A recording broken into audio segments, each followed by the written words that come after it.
première recommandation, elle est valable pour la BD, mais pas seulement, pour Ken Support, pardon, c'est d'être au clair sur le message qu'on veut faire passer.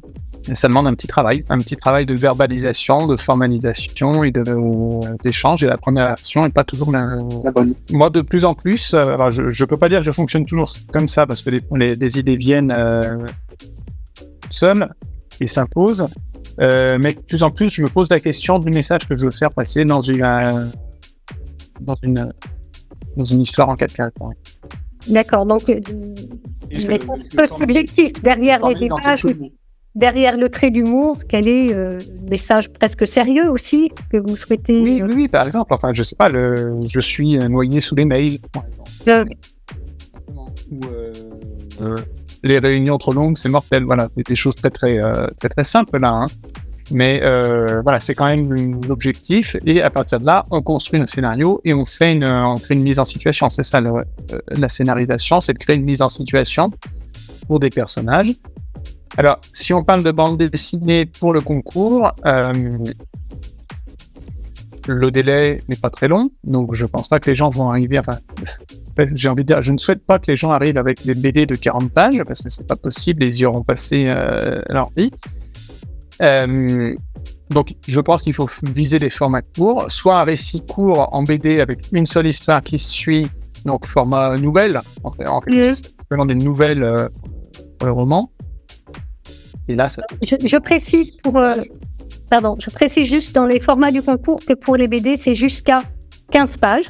Mais que bien sûr, les formats beaucoup plus courts sont les bienvenus. On n'est pas obligé d'aller jusqu'à 15 pages. Si on aussi candidater avec une seule page, si elle est de qualité. Ça peut être, on peut viser une page, des histoires. On peut imaginer plusieurs histoires aussi.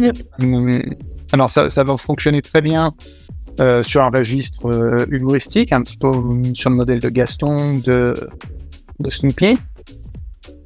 Ça peut fonctionner aussi sur un registre plus simplement évocatif ou descriptif. L'important, quand on va créer une bande dessinée, c'est de raconter une histoire et de créer une ambiance. L'ambiance, si on est sur de l'humoristique, c'est d'arriver à trouver une blague et d'arriver à trouver une chute. C'est très très important. Si on est sur quelque chose de plus descriptif, de plus réaliste, on va créer des personnages, on va poser une ambiance, l'univers qui sera autour d'eux, on va essayer de le faire vivre de manière à embarquer le lecteur au niveau émotionnel. Donc, je pense que c'est ça qui est important. Le rythme, c'est quelque chose d'extrêmement important dans une bande dessinée. Il faut maîtriser le rythme de son récit, c'est-à-dire qu'il faut que le lecteur ne s'ennuie pas, il faut réussir à l'accrocher. Et il faut réussir à avoir une chute à la fin. La chute à la fin,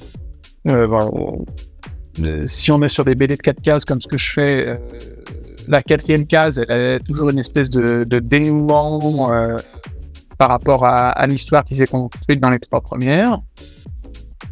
Mais la chute, si on est sur une BD plus réaliste, plus descriptive, ça peut être simplement aussi la conclusion et puis l'envoi vers quelque chose qu'on n'avait peut-être pas vu auparavant, quelque chose de plus grand, un deuxième niveau de lecture. Donc le rythme de la bande dessinée, c'est vraiment important. La BD, c'est un média qui est très proche du cinéma, en fait. Hein. Et donc, dans un film, le rythme est quelque chose d'essentiel et c'est ce qui va faire une grande partie de l'identité et de la qualité d'une... Voilà.